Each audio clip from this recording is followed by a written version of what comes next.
নমস্কার, আমি রিয়া। আজ 15ই আগস্ট, স্বাধীনতা দিবস। সোশ্যাল মিডিয়াতে আজকে কি পোস্ট করব আমি সত্যিই আজ খুঁজে পাইনি।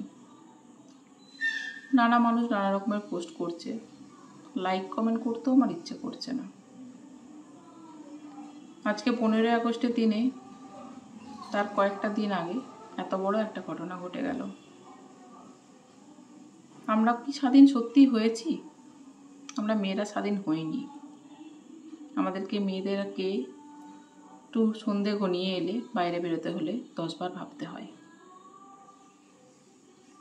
আমাদের ড্রেস পোশাক নিয়ে এখনো পর্যন্ত কথা শুনতে হয়।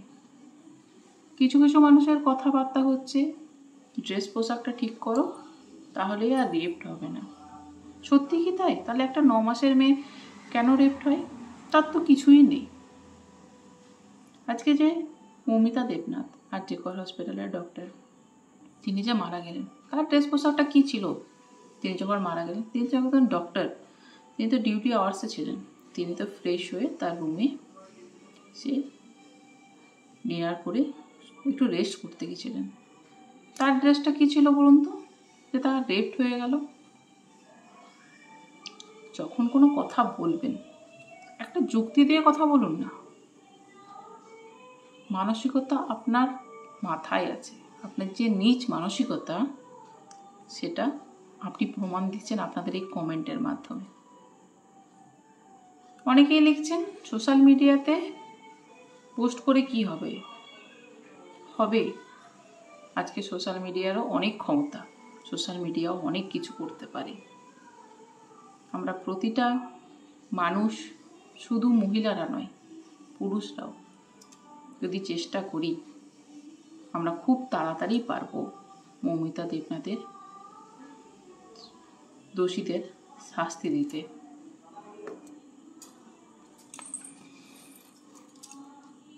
যে মেয়েটা নিজের ডিউটি গেল, সকালে বাড়ি ফিরে আসবে, মা বাবার সাথে সময় কাটাবে, সেই সময় তার মায়ের কাছে ফোন আসে আপনার মেয়ে সুইসাইড করেছে। এটা কি মেনে নেওয়া যায়? যার শরীরে সারা শরীর ক্ষত বিক্ষত হয়ে আছে, সেটাকে বলা হয় আপনার মেয়ে সুইসাইড করেছে। আচ্ছা, একটা যুক্তিও তো আপনারা দিতে পারেন। একটা মানুষ যে সুইসাইড করবে, তার সারা শরীরে এত রক্ত, এত দাগ কেন থাকবে বলুন তো? যে সুইসাইড করবে তার তো গলায় একটা সিম্পল দাগ থাকবে, এর থেকে তো আর বেশি কিছু না। আর সুইসাইড সে করবেই কি করে? যে রুমে তারা একসাথে 5জন 6জন থাকে, সেই রুমে সে সুইসাইড করবেই কি করে? যখন সুইসাইড করছে তাহলে তখন কেউ থাকছে না রুমটাতে। আজকে মৌমিতা দেবনাথের সাথে যেটা ঘটেছে, কালকে আরো অন্য মেয়ের সাথে যাতে না হয়, সেই জন্য একটা আইন আনুন না। সরকারের কাছে আর্জি করছি, দয়া করে, যে এমন কোনো আইন আনুন না রেপের জন্য। আজকে আর্জি করে যে ঘটনাটা পুরো দেশকে হিলিয়ে রেখে দিয়েছে। প্রতিটা মানুষ, প্রতিটা মেয়ে আজকে ভয়ে আছে যে রাস্তাঘাটে বেরোবো কি করে। রাস্তাঘাটে বেরোতে ভয় লাগছে আমাদের। একটা মানুষ কতটা নীচ মানসিকতার হয় যে এইভাবে পাশবিক আচরণ করতে পারে? মেয়েটির তো কোনো দোষ ছিল না, অনেক কষ্ট করে বাবা মা বড় করেছে, তাকে ডাক্তার বানিয়েছে। আজ তার হাতে সার্টিফিকেট আসতো, সে ডাক্তার হয়ে যেত। আজ তাদের তো আনন্দের ঠিকানাই নেই তাদের কাছে। যে মেয়েটি এত বছর পড়াশোনা করলো নিজের সাকসেসটাকে অ্যাচিভ করার জন্য, আজ কিছুদিন পর তা সেই সাকসেসটা সে পেয়েও যেত, সেইটা সে আর দেখতেই পেল না। তার কত স্বপ্ন থেমে গেল, বাবা মায়ের কত স্বপ্ন আজকে থেমে গেল। আজ তার বাবা মায়ের কি হবে? তার মা বারবার কাঁদতে কাঁদতে একটা কথাই বলছে, আমার একটাই মাত্র মেয়ে, একটাই মাত্র মেয়ে। হসপিটাল থেকে ফোন এলো আমার মেয়ে সুইসাইড করেছে। এটা আমি কি করে মেনে নেব? তার কিছুক্ষণ আগে আমার মেয়ের সাথে আমার ফোনে কথাও হয়েছে, মেয়ে সকালে ডিউটি থেকে ফিরবে প্রতিদিনের মতো আমি জানি, আর আমার কাছে ফোন আসছে আমার মেয়ে সুইসাইড করেছে। এটা আমি কী করে মেনে নিই?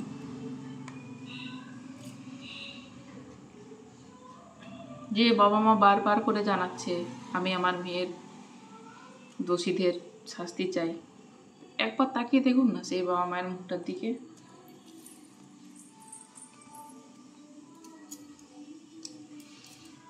বলতে গিয়ে বুকটা কাঁপছে, বিশ্বাস করুন, বুকটা ফেটে যাচ্ছে কথাগুলো বলতে গিয়ে।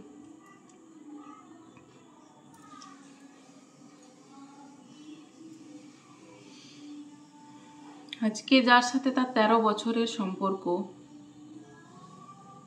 যার সাথে তার নভেম্বরে তার এত বছরের সম্পর্কের একটা নাম হতে চলেছিল, তাদের দুজনের কত স্বপ্ন পূরণ হতে চেয়েছিল, সেই স্বপ্নটাও আপনারা থামিয়ে দিলেন।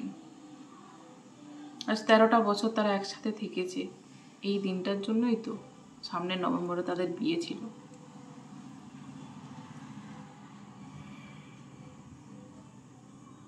আর কখন মানুষ সচেতন হবে? আর কখন সমাজে গিয়ে যাবে? আর কখন মেয়েরা স্বাধীন হবে? মেয়েরা তো তাহলে কোথাও সেফ নয়। মেয়েরা বাড়িতে সেফ নয়, বাইরে সেফ নয়, নিজের কর্মস্থলে সেফ নয়।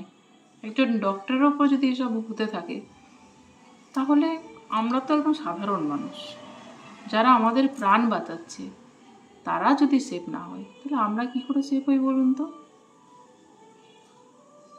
প্রতিদিনের মতো নিজের নাইট ডিউটি সারে, নিজে ডিনার করে শুয়ে পড়ে, তারপর সে জানতেও পারে না তার সাথে কি হতে চলেছে। সমস্ত ঘটনাই তো অনেক কিছু জলের মতো পরিষ্কার হয়ে গেছে, অনেক ঘটনা জানা যাচ্ছে, অনেক ঘটনা বেরিয়ে আসছে। আর সকাল থেকে একজন নার্সের কিছু কথা আমরা শুনেছি, অনেক কিছু কথা শুনেছি যেগুলো আমাদের মানে একদম অজানা ছিল, যে এরকমও হয়, এরকম হতে পারে। সেই সব ঘটনাও সব কিছু তো পরিষ্কার, যে ঘটনাটা এটা ছিল, ঘটনাটা এটা ঘটেছে। এখনও তাহলে কেন মানুষকে, প্রতিটা মানুষকে justice for Moumita, justice for Moumita, মৌমিতার দোষীদের শাস্তি হোক, এত যুদ্ধ আন্দোলন কেন করতে হচ্ছে? সব কিছু তো প্রমাণ হয়েই গেছে। যে প্রিন্সিপাল আজকে এত ঘটনা ঘটালো, যে প্রিন্সিপালের জন্য আজকে সর্বস্ব শেষ হয়ে গেছে, যে প্রিন্সিপালের জন্য ডাক্তারি পড়াশোনার ছেলে মেয়েদের এত খারাপ অবস্থা, তাদেরকে তাদের সার্টিফিকেট পাওয়ার জন্য তাদেরকে পে করতে হবে, পয়সা দিতে হবে, তারা কোনো কিছুর বিরুদ্ধে কথা বললে, তাদের কথা না মেনে নিলে তাদেরকে দিনের পর দিন নাইট ডিউটি দেওয়া, এক্সট্রা চাপ দেওয়া, অনেক বাজেভাবে তাদের সাথে র্যাগিং করা, এগুলো তো চলছে, সবই তো জানতে পারছি। তাহলে কখন শাস্তি হবে দোষীদের? আপনারা যদি দোষীদের শাস্তি দেবেন না, তাহলে পাবলিকের হাতে ছেড়ে দিন, পাবলিক বুঝে নেবে। পাবলিক তো চাইছে। আপনারা আন্দোলন করতে দেবেন না, আপনারা জমায়েত করতে দেবেন না, সেখানে আপনারা ফোর্স পাঠিয়ে দিচ্ছেন, সেখানে আপনারা মারামারি করাচ্ছেন কেন? আমরা তো কিছু চাইছি না, আমরা শুধু দোষীদের শাস্তি চাইছি, ব্যাস এইটুকুই। যখন আপনারা সব কিছু দেখতে পাচ্ছেন, সব কিছু ক্লিয়ার হয়ে গেছে, এবার তো দোষীদের শাস্তি দেওয়া হোক। আর কি জানার বাকি আছে? একটার পর একটা প্রমাণ লোপাট করার চেষ্টা করা হচ্ছে, সেটা হাতে নাতে ধরাও পড়ছে, যেটা এই প্রমাণটা লোপাট করার চেষ্টা করছে। নতুনভাবে কনস্ট্রাকশনের কাজ শুরু হয়ে যাচ্ছে, যেখানে তাকে মার্ডার করা হয়, যে বাথরুমে সব প্রমাণ লোপাট, হাত ধোয়ার ব্লাড পড়ে থাকে যেখানে, সেই সমস্ত কিছু পরিষ্কার করা হয়, সেই জায়গাগুলো ভাঙাভাঙি করে দেওয়া হয়। সব কিছু তো সবার কাছে পরিষ্কার হয়ে গেছে। আর কি প্রমাণ চাই আপনাদের দোষীকে শাস্তি দেওয়ার জন্য? না তার পাওয়ার আছে, সেই পাওয়ারের জন্য তাদেরকে শাস্তি দেওয়া হবে না? আর যদি তাদেরকে শাস্তি না দেন, তাহলে আর কোনো দিন কোনো মেয়ে সেফ হবে না কোনো জায়গাতে। আজকে এরকম একজন প্রিন্সিপালকে নিয়ে যদি এত বড় একটা হসপিটাল চলে, তাহলে তো সব কিছু শেষ, ভবিষ্যৎ বলে তার কিছু নেই। আজ তার জন্য একটা হোস্টেল তৈরি হচ্ছে না, সে কোটি কোটি টাকা নয় ছয় করছে, সে ওপর মহল পর্যন্ত বাধা থাকছে, তার সব কিছু তার হাতের মুঠোয়। এগুলো কি মেনে নেওয়া যায়? সবাই তো সবটা জানতে পারছি, তারপরেও কেন? এবার তো সজাগ হন, এবার তো ব্যবস্থা করুন। আমরা হাত জোর করে সরকারের কাছে আবেদন করছি, দোষীদের শাস্তি দিন। এমন কোনো আইন আনুন যে 24 ঘন্টার মধ্যে দোষীকে ধরতে হবে এবং দোষীকে শাস্তি দেওয়া হবে, ফাঁসির শাস্তি, দ্বিতীয় কোনো কথা শোনা হবে না। আনুন না এরকম কোনো আইন। চলুন না আমরা সবাই সরকারের কাছে আবেদন করি। জানি আমাদের এই আবেদনের কোনো দাম নেই, তবুও আমরা চাইব একটু যদি আমাদের জন্য আপনারা সহায় হন। যেখানে বেটি বাঁচাও, দেশ বাঁচাও, লক্ষ্মী ভাণ্ডার এত কিছু রয়েছে, সেখানে মেয়েরাই সেফ নেই। কি হবে এসব করে, কি হবে এসব নিয়ে? দরকার নেই আমাদের। দয়া করে মেয়েটাকে জাস্টিস দিন।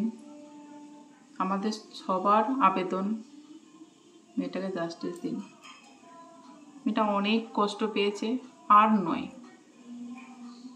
মেয়েটাকে এত নৃশংসভাবে হত্যা করা হয়েছে, রেপ করা হয়েছে, তারপরেও বেচারা তার গোটা শরীরটা কাটাছেঁড়া করা হয়েছে।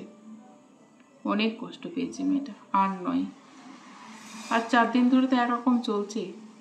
এবারে ব্যবস্থা নিন, এবার দোষীদের শাস্তি দিন। আর আপনারা যদি না পারছেন, পাবলিকের হাতে এবার ছেড়ে দিন। আমার এটুকুই আবেদন সবার কাছে।